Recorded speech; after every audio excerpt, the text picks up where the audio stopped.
expert. I'm so happy to be here today again on Monday to welcome a new guest to my show.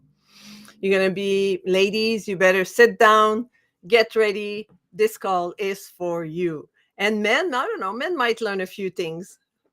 She's on the back office there. She said, yep, they'll learn a few things. So we'll have fun talking about women and sexuality and how to be more open and learning new things as you grow older. Yeah, there's always, they can teach old bitch new tricks, I guess. We're dogs, bitch, right? That's what comes out. I mean, and we'll see how that goes. But first, I want to introduce quickly how the show goes. Like it's called "It's All Good" because it's my favorite cup, and it's my way of living. Like when life happened, I'm not as much as I can. You know, nobody's perfect, but I don't get stressed out over life. If something just happened that is totally horrible, I have about 2 minutes to catch myself up and say, hey, I can't change it now. It's 2 minutes in the past and I can't change that. And what can I learn from that? How can I move on? What can I discover from this lesson? What do I have to learn? How can I move forward with this situation? So it's always good. So it's all good. Because I learned long time ago that I can't change the past. And I cannot also predict the future. I've tried say, okay, I'm going to do this. It's going to work this way. And this person will do this. And that's going to work this way. And we're going to do that. And you know what? You walk into a situation and everything's changed. So you always have to be ready to accept what's now and make the best of it. So that's my short version of why I call this show It's All Good. And my guests, well, I invite them because I found that they're very interesting and they're fun to talk to and they bring different insight to you, my audience. So if you want to be on the show, I welcome you to book a call with me, book a call with Denise. So talk with Denise at tiny.cc. And even if you want, I say things that trigger something in you and you'd like to know more how you can work with me, that's the link to click. And I invite you also to subscribe to my YouTube channel where I have all the other shows that I've done for the over 2 years. And they're all there. So you're welcome to go browse in my libraries of It's All Good show and see if there's anything else in there that you'd like to know more about or people you want to discover. And my guest today is Tazima Parris, and she's a sex coach and pleasure mentor for grown-ass women. And so without any further ado, let's welcome Tazima to the floor. Tazima, welcome. Thank you so much. It's a delight to be here. Yeah, I'm happy to have you on. We were on another podcast a few months back, and you were with another gentleman. I said, I got to have you and you on my podcast. I got to have you on for sure. So I'm so glad we were able to put that together and have you here. So that's a big endeavor, sex coach and pleasure mentor for grown-ass women. So tell me how you got into this field and how did that happen? Yeah, it's What happened always before and how did you get there? it's always a funny story because people think, all sex coaches decided, yeah, I'm going to be a sex coach when I grow up. No, this is 100% accidental. And what I mean by accidental is that it sort of unfolded and it became clearer and clearer over time what I needed to be doing. So I started out my coaching career as a health coach, and I was teaching yoga at the time, and people kept asking me, like, we're supposed to be talking about kale and fitness, food and fitness, but people kept asking me about their dating life. And I had answers. Why did I have answers? Because I was already curious about it and I was studying it on the back end, even though I wasn't officially studying. Yeah, just for your own development. Yeah. For my own development. I had gone through several relationships by this point. I was actually right when I was becoming a health coach. I was going through a divorce, and it was largely because of the kind of transformational process. I'm not going to blame my coaching career, like the demise of my relationship on my coaching career, but there were some things that I was finding Yeah. that were inauthentic ways of being. Mhm. And I was like, oh, the more that I clean this up, the more that I show up more as myself. Yeah. Oh, okay, now this makes sense. Okay, now this makes sense. Now this makes sense. And so I kept pursuing these curious directions of like, wonder what this is about. I wonder what this is about. And that's actually how my study of sexuality and relationship and human relating even started in the first place. Because the sponsoring question that I had was, why, if a female and a male are having sex with each other, why is it that the female gets the negative press and the male gets the pat on the back? Like, they're having sex with each other. Like, Yeah. what's up? Yeah. What is the deal? And so with that, I began studying not just human relation and dynamic, but also The the taboos and the taboos and the social underpinning and the spiritual and religious underpinnings of sexuality and relationship and all this stuff, all these social overlays that we deal with. Mhm. And all of that really is what guides me each day as I'm supporting my clients and my own curiosity and what I'm studying. And so, yeah, just over time, I had some good answers.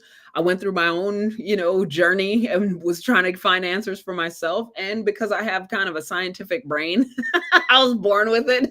Yeah.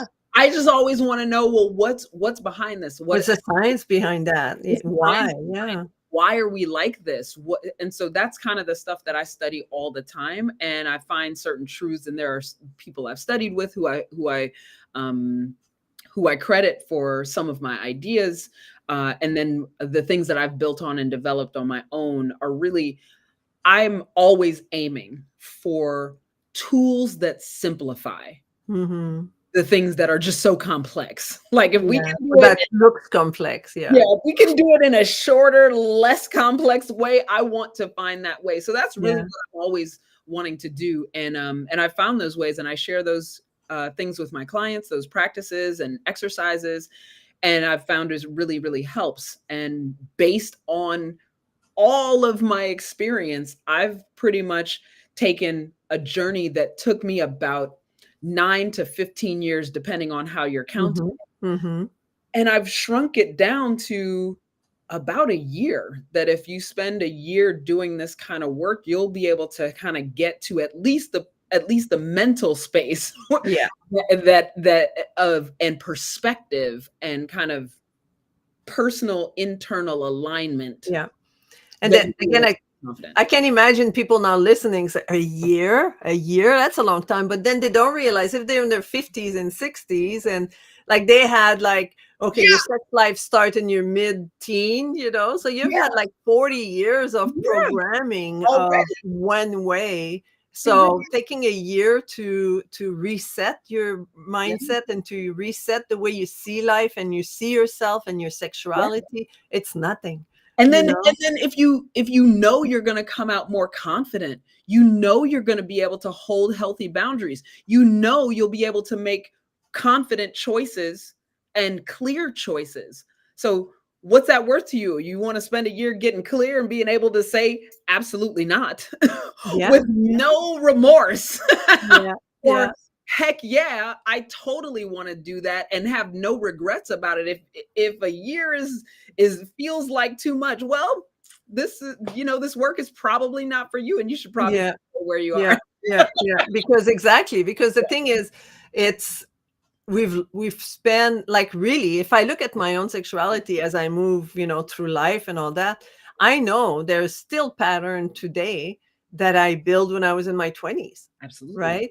And if I, working with you, and if I was to get away from those pattern, Yeah. everything could change in Yeah. my own life, right? Yeah. And I want to emphasize, it's not just the decades that we've been living just doing what we do. It's not just that. I'm taking my own journey and people that I've helped over the past, decade slash 15 years, however you Mhm, call it. My personal journey and their journeys are all combined. I'm taking the best of the best practices mhm. so that it shortens the journey Yeah, of clients as much as Yeah. possible, because like you shouldn't have to take decades to do it if I know a shorter Yeah. way. And it's not as, and I also want to just name, I'm not the only coach who does stuff like this. If people vibe with me, cool. But I Hmm. do encourage other people, if I'm not, if I'm not your flavor, find someone who is, Yeah.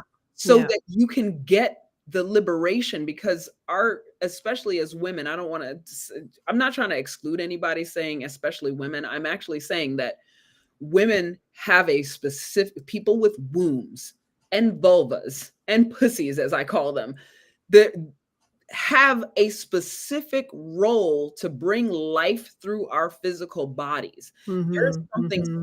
specific and fabulous about that, to be able to Hmm. incubate life, whether you have children, physical human Whether children. you chose to have children or not. Yeah.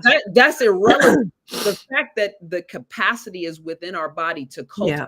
and nurture life is a very specific, It's in beautiful. our DNA, whether we like it or not. Exactly. And so take that is massive power. It's feeling disempowered is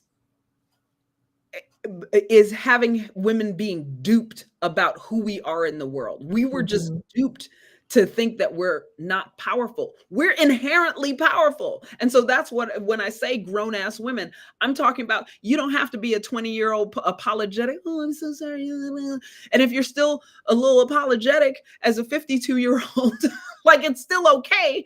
And Yeah. you can learn to come out of that in a Yeah. way that's powerful and creative and clear and connected, that is not, you don't have to be a, fire breathing bitch. You don't, if you want to be that, that's fine also. No shame. And you can name how you want to be, Yeah. with your power. But Yeah. we Yeah. absolutely have a wonderful amount of power, and it's Yeah. really about cultivating it. Hmm. And I've been working for the last year or so with relationship and people that have been together for a long time, and I call it like rock the second half of your life, and that has an array of different things that could happen when Mhm. you decide to, if you're in a relationship and you decide to rock the second half of your life. And what I've seen over the years, I'm single now, but there's lots of people around me that are in couple, and a lot of my girlfriends, we talk, and they say, when you hit menopause, afterwards things change sexually. Like you're not, has your libido goes doo, doo, doo, doo, doo, doo, doo, so you're not as excited. Not that you don't want to have sex, but it takes a little more spice, into that. So how can people improve their intimacy when they've been together for a long time? And also, menopause or not, the habit sets in, Yeah. right? And the routine sets in. So how can they improve that? So I want to address something before I get into that. Hmm. There are women who enter menopause and their libido actually goes up Hmm. That's great. because of the relative testosterone. Hmm. Fortunately, the relatively higher testosterone, because testosterone really is our go juice. Woo, woo, woo. Hmm. It's the thing that Hmm. you want to, oh, yeah, let's do it. Okay. So, I see relatively, the little rabbit on the legs, right? yeah, yeah. So it just depends on what's happening with Yeah. that specific woman. So I just want to make the PSA that some women during menopause Have a actually higher. Yeah. increase in libido as a result of entering menopause. So it's Hmm.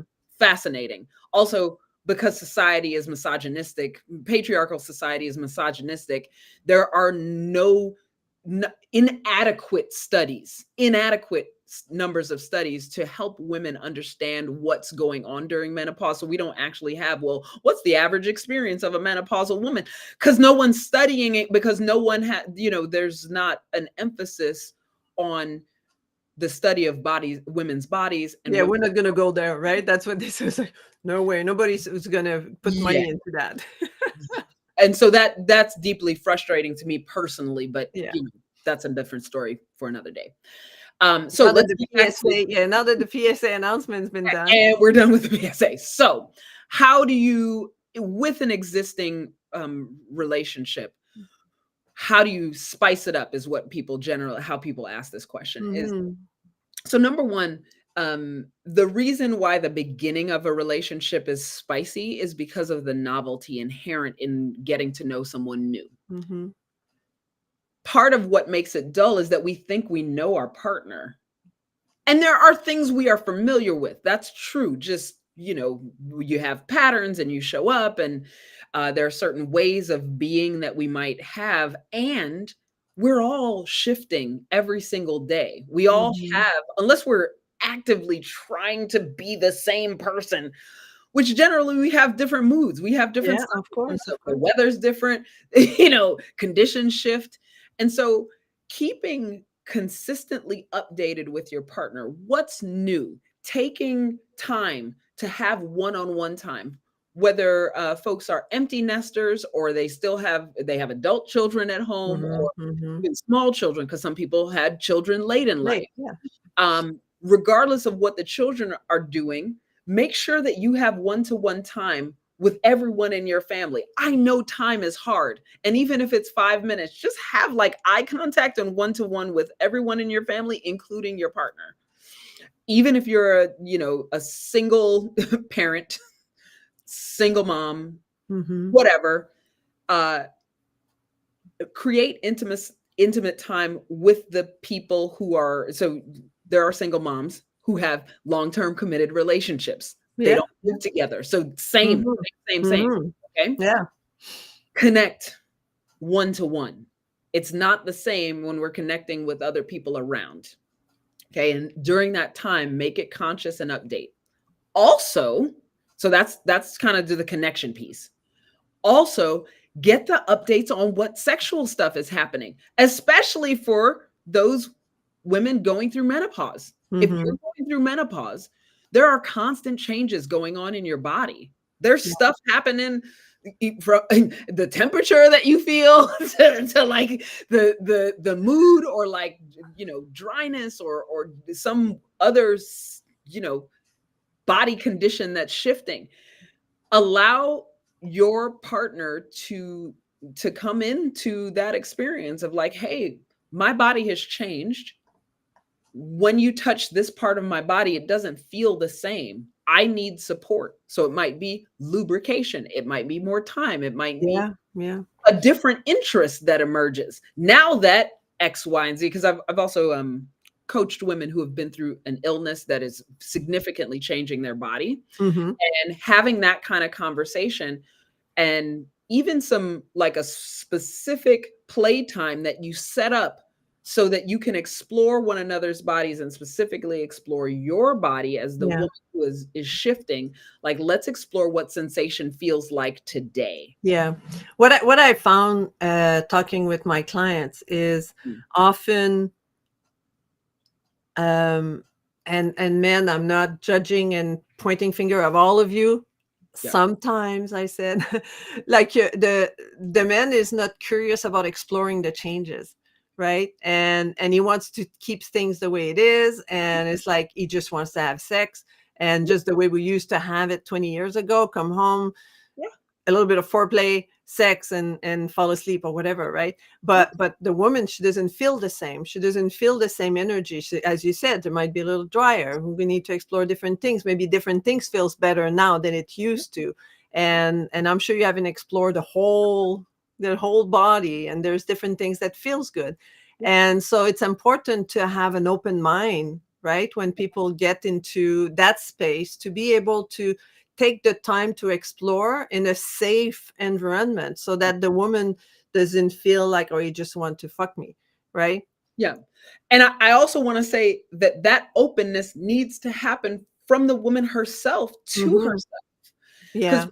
the place that I start with my clients is actually having the woman take stock of what's happening with your body. What are Yeah. you into? What do you want? What's Yeah. your desire?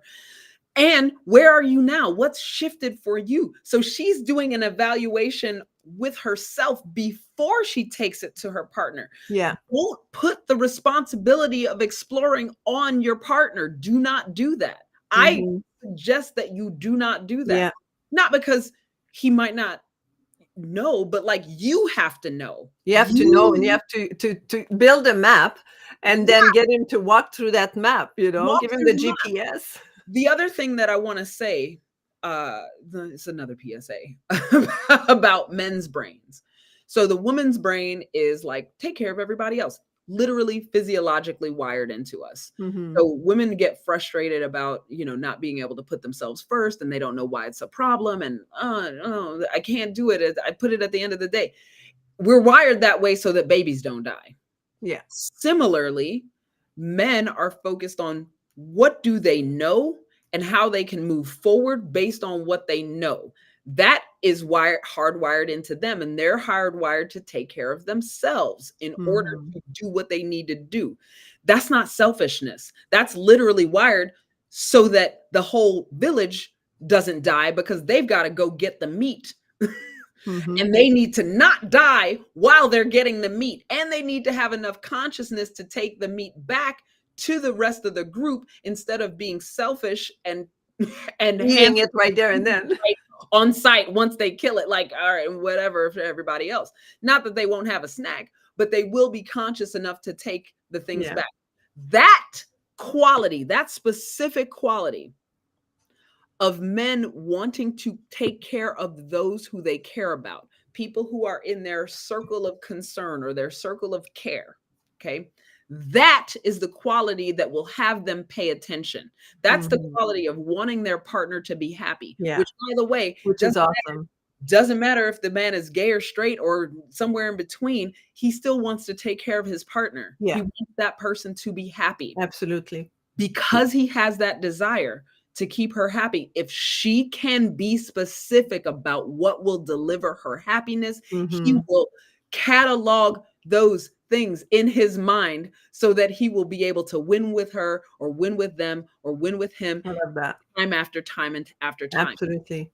So with the knowing that, if you can be specific and Yeah. clear and let your man know, here's what would make me happy, in language that he can understand, you will be able to have him win.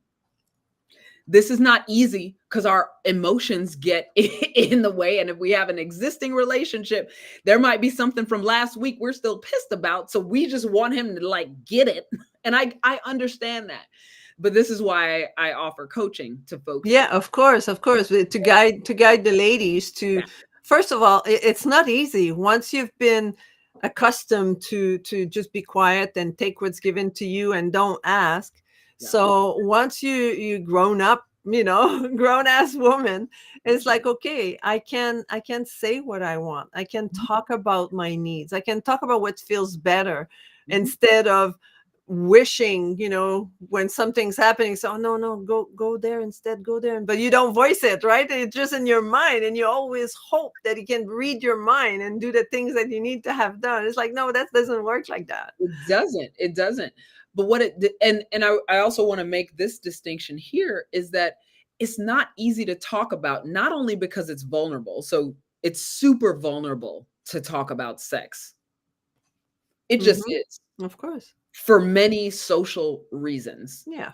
Um, and even though, for your mature audience, grown ass women, the women I love to help, even though you've been speaking your native language for decades, 3, 4, 5, 6 decades, if you don't speak specifically about sex on a regular basis, like I do for my job, it's hard to talk about. You don't Yeah. have the language. You're not used to having these kinds of It discussions. feels shy, it feels like Well, uncomfortable. yeah, because you're not used to it. So Yeah. it's an unusual conversation. It's vulnerable. All of that stacks against being able to have a real Yeah. clear conversation. Not to mention any social overlay, religious overlay, Yeah. guilt, Yeah, of course. shame, pain from the past, Hmm.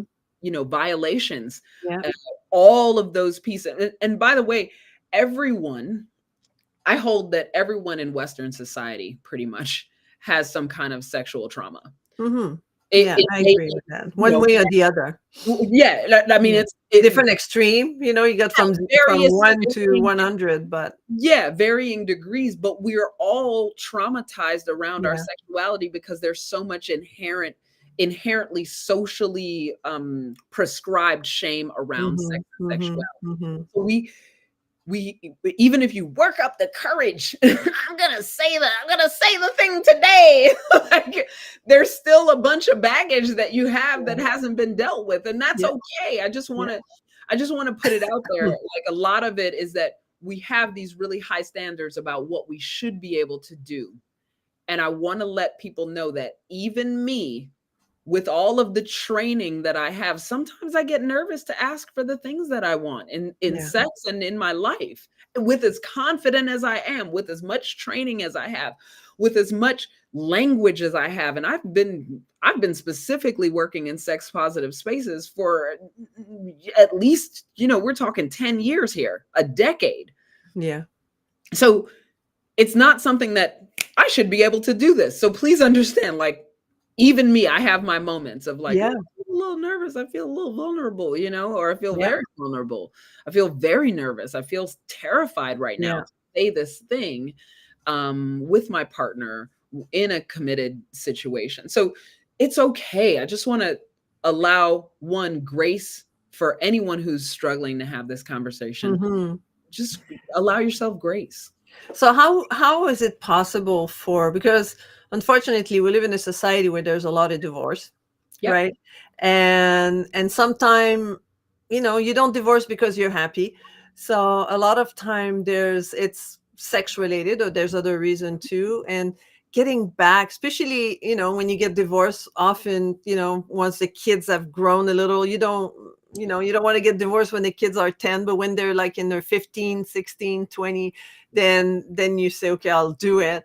But then you end up, you're over 40, and it's like, oh, how do I get back in there? And how can people start, you know get back out there once they're, passing their 40s and having had difficult relationship?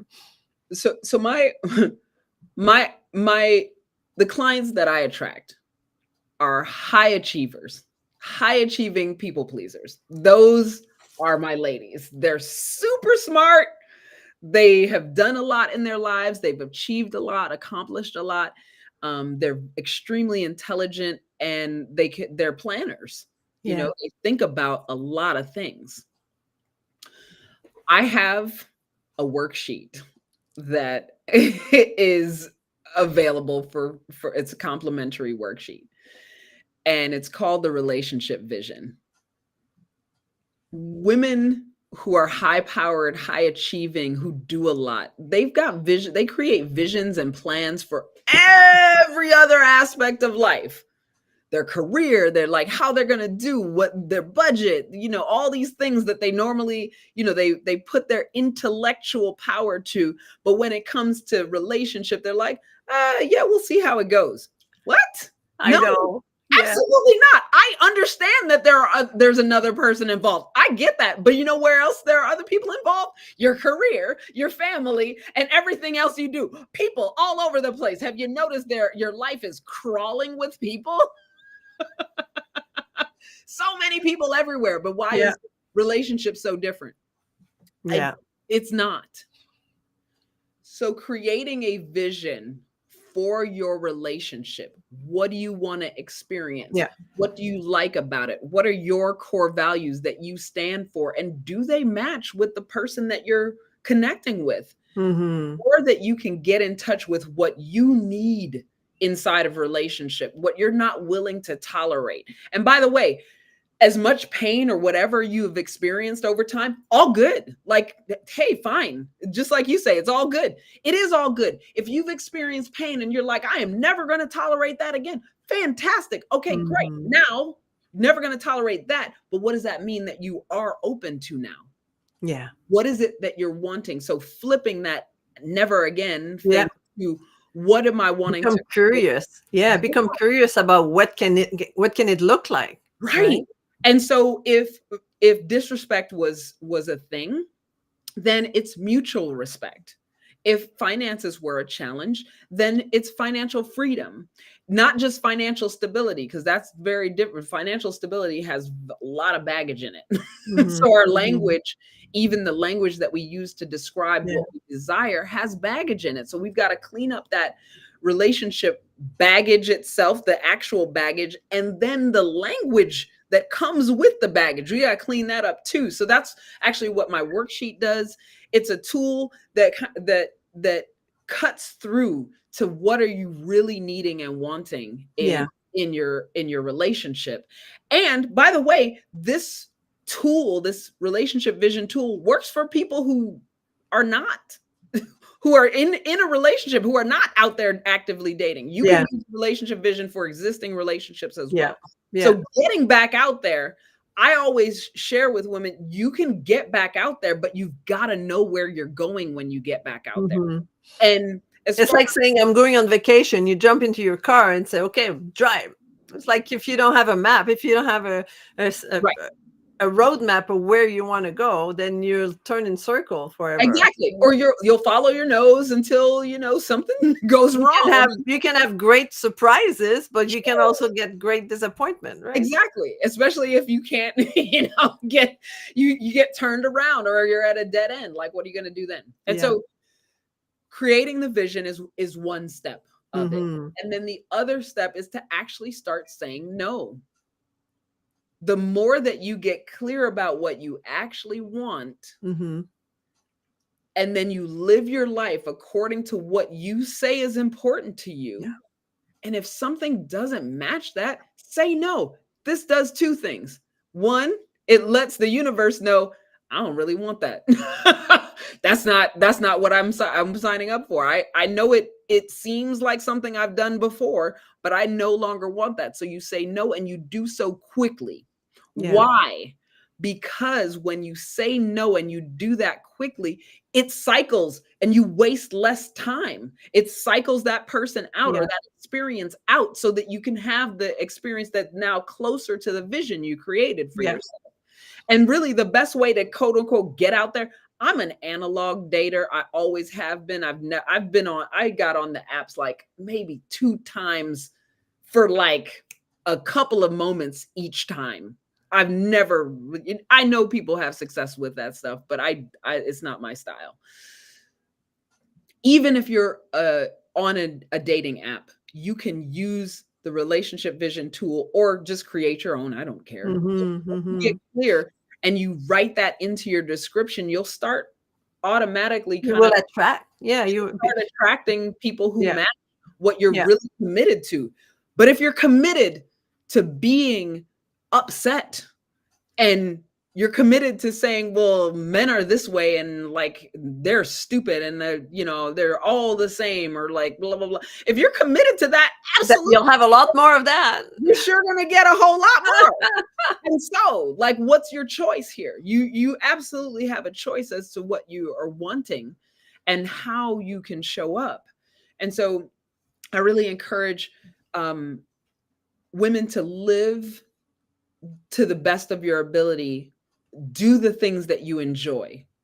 So, And then you'll meet people doing yeah. something. So you talk about learning to say no, Yeah, and what's important is how can one can learn setting healthy boundaries, yeah, because we're women, we're givers, we're yes people because we want to support and help others and we want to be nice. And so how can people start, women, grown ass women, start absolutely. Yeah. setting up boundaries?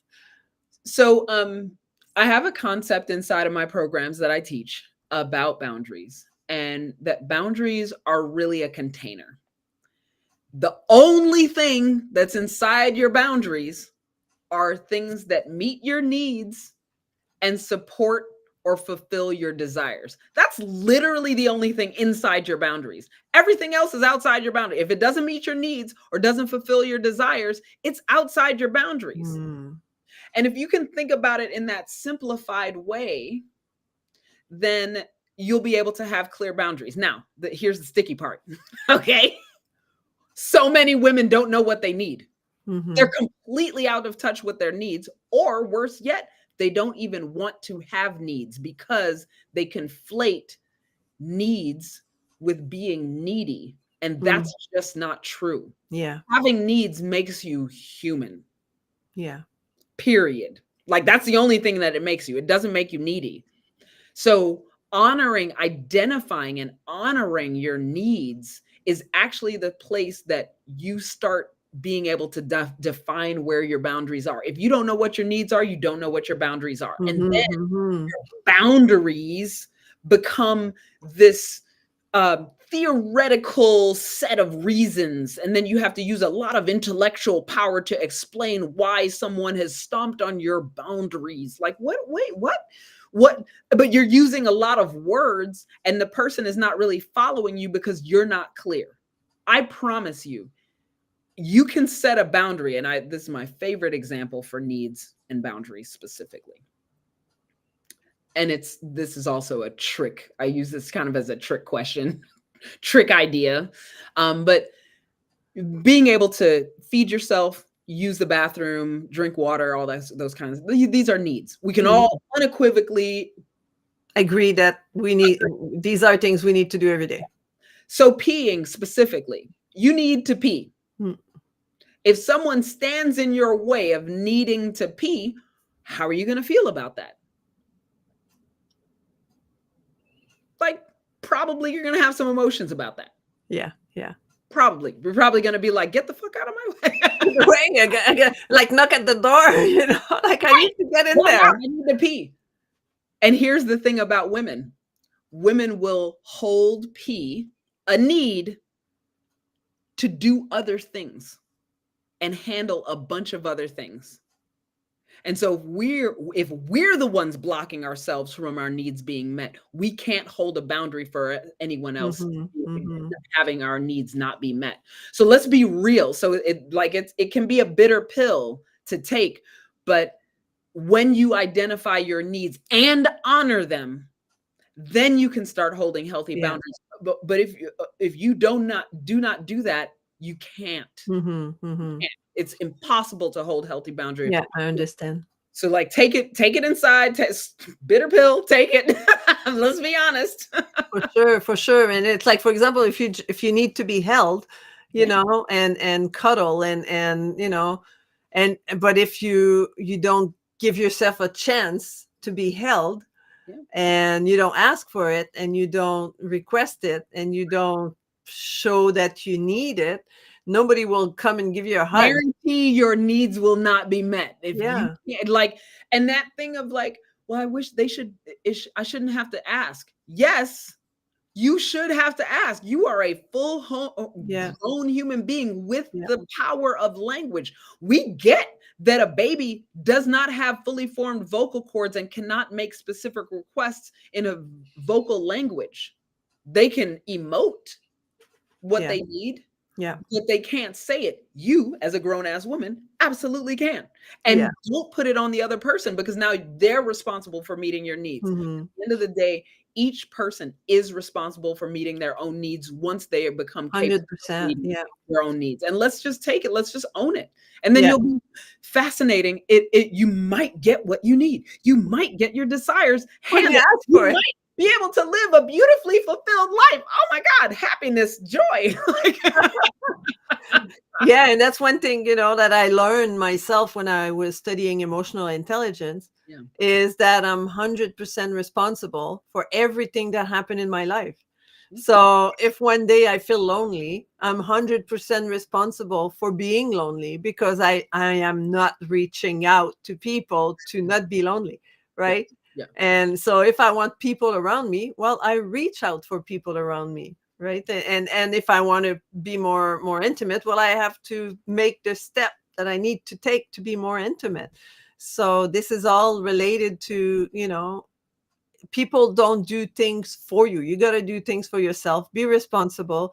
Yeah. Be a grown ass woman, and discover what you love, and then act upon it. Right. Yeah. Yeah. Absolutely. Absolutely. Wonderful. Well, it's Mm. already been 40 minutes that we're chatting, and we could be here for 2 hours, and I might get you back in a few months to Sure. explore a little bit further. I'd love to. But it's amazing. And do you have any one last word, last tips, last Yeah, something? a couple of things. I want to make a distinction about abuse. Mm, It's not my specialty or area of expertise, but I want to acknowledge that there are abusive people in the world. mm-hmm, And this can deeply affect how confident we feel to mm-hmm. say and do various things in our lives, including sexually, including freedom to act and Mhm. To do. speak. So I don't want to speak.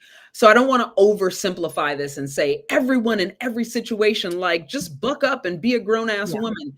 I understand and am clear that in certain situations, people's experience has been such that their experience with abuse or complex traumas or specifically severe kinds of trauma, which by the way I'm not, that's not my specialty or expertise. Mhm, mhm. There are many supporters who are out there who can help folks who have really significant things that shut down their ability to Yeah. communicate or their ability to connect, and so or verbalize their needs. So I just want to acknowledge that that exists. I don't want to oversimplify it for everyone in every situation. The women that I help and support often have therapists as well, and Mhm, so mhm. because I don't deal with those kinds of issues in Yeah, my practice, we can identify as those things come up. Hey, this may be something to take to therapy yeah, and get the support that you need so that you can heal through those yeah. aspects and then apply the tools that I offer so that you can move forward. So Mhm. there's no rush. There's no like, oh, you got to get through this so that you Get over with, yeah, right? It's like no, that's insensitive, and I want to be mhm. inclusive in my conversation and in my speaking, so that folks know I don't want to oversimplify this, and I am cognizant that other kinds of situations exist. The last thing I want to say about sort of women and moving forward in sexuality is that pleasure is really key, and not just sexual pleasure, but all kinds of pleasure. And this is what I love about my work is that one of my first assignments that I give to any client that comes to me is like, what do you like? And Mhm. start doing that. Mhm, What mhm. brings you pleasure? Give Yeah. yourself time to do it and bring it to the top of the day. So my hashtag pleasure first really is kind of the key. I hold that pleasure is the antidote to resentment. Mhm. Yeah. It is. Absolutely. It's the antidote to, funky feelings. If you prioritize pleasure, you will eventually become more and more confident, but it is very tricky to prioritize pleasure in the context, in the social context in which we live. It's also pretty challenging to do just having a female brain, Mhm. for the things I talked about in the beginning. Yeah, And yeah. when you do, and I got a worksheet for that too. It's called the Pleasure Cup worksheet. If you do it, you will notice changes. I did a 3-week course at the end of 2020 that completely transformed a bunch of women's lives.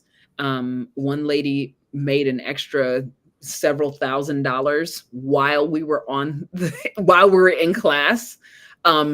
And she chose in the beginning of the course, the 3-week engagement, that she just wanted to make more money and do less work. Mm.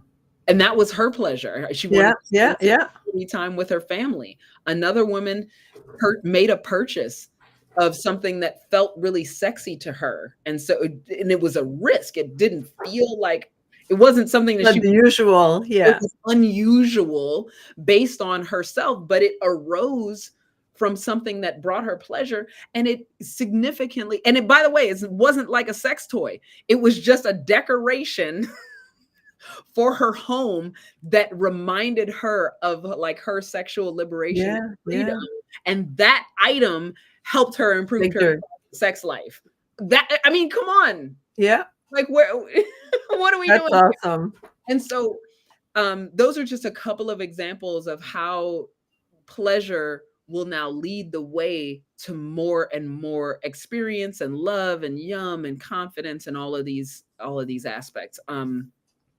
One more thing on pleasure is that the one woman that I helped, she patriarchal society, religiously conservative. I taught her just about saying her sexual desire to her husband. Mhm. That's and I taught her about like, here's your body and here's how your body works. 2 sessions. Third session, she comes back and tells me, I stood up to my husband and to my misogynistic father. And I said, no, I don't want you to talk to me that way. I want to be treated in this way instead. This was after 2 sessions. And I wasn't even talking to her about this conversation with these men in her life. Yeah. And she's from a conservative religious background that's patriarchal. So Yeah. this is the power of this work, of women's sexuality, of pleasure itself. And so all of that together, I just, whether you work with me or you work with someone else, really being able to tap into who we really are and our actual power in the world Mhm. is what I stand for. And I'm inviting women to participate in, whether they come through my programs or someone else. Just do the thing, get in there. Yeah. That's how people can reach you, right? That's socio Sociotap.com. sociotap.com. And what's on there is some of the exercise, the worksheets that I mentioned Different are link, yeah. there. My website is there. You can connect with me on Instagram. You can get access to my socials, and the sex ed You have a refresh gift also. yeah, the sex ed refresh gift pack, the starter pack is a gift. It'll get you started with a few different things. So I have some goodies that include some of the advanced stuff, and you can get the like upgraded version of that. It's called the mini course, and that is a small cost, but you can get started with the starter pack. Yeah. And that'll get you started.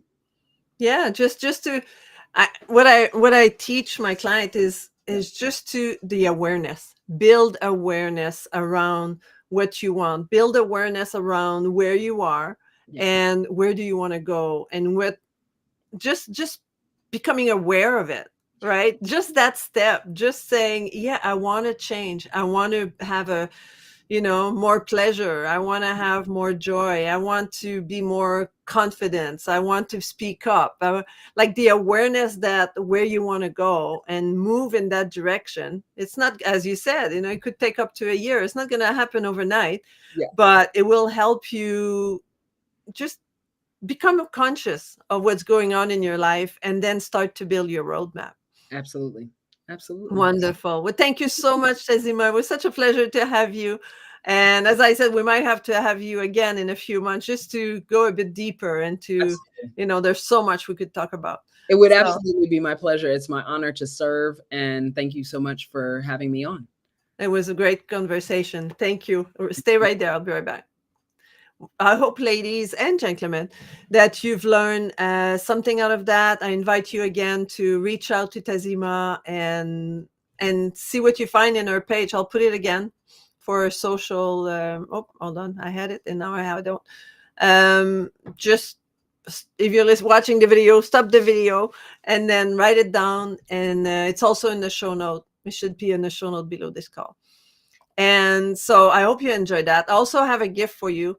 If you have, and that might help you too, supporting you in that direction. If you want to make changes in your life and you want to move on from a situation that you've been in and it's difficult, well, I have a checklist, which is starting over a checklist, and you can click and download it. And you'll see there's different tips. I think I put 10 different tips on how to help yourself start over whenever there's major changes in your life. And again, YouTube channel. So come and subscribe to my YouTube channel and watch all the other videos. And if you want to have a chat with me, well, again, Talk with Denise, tiny.cc/talk with Denise. And I would be happy to have a conversation with you if you want to be on this show or if you just want to have a chat. So thank you so much for listening. And I wish you an amazing week. And until next time, be kind to one another. Goodbye.